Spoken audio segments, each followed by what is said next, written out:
بدتمیزی کی.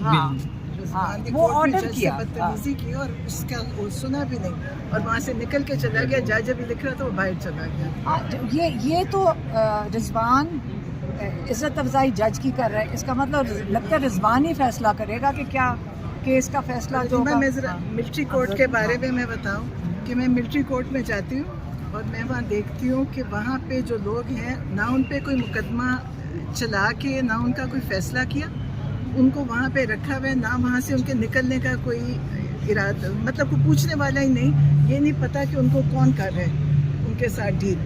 اور وہ بیچارے مسکین ملازم پیشہ طالب علم جن کو پکڑا ہوا ہے ان کے امتحان بھی نہیں دینے کے دیا وہاں پہ.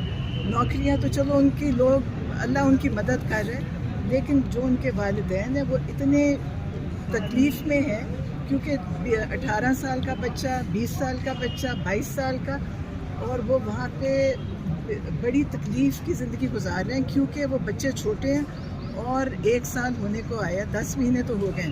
سب وہاں پہ بیٹھے ہیں اور کوئی ان پہ فیصلہ نہ عدالتیں کر رہی ہیں اور نہ ملٹری کورٹ والے خود کر رہے ہیں.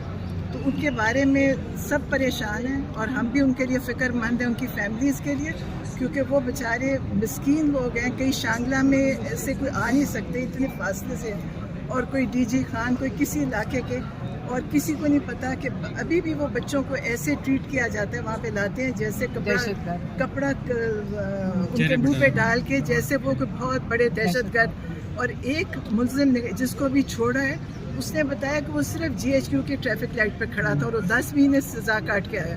تو ان کو پھر کوئی ان کے پاس ہے کہ اس کے لیے کچھ کریں اور اپنے اوپر اس کا کوئی فیصلہ کریں کہ ہم نے کتنا ظلم کیا. تو اصل ملٹری کورٹس پہ ضرور آپ لوگ بھی آواز اٹھائیں. یہ دیکھیں جی, فوج بھی ادھر, یہ پولیس بھی کافی.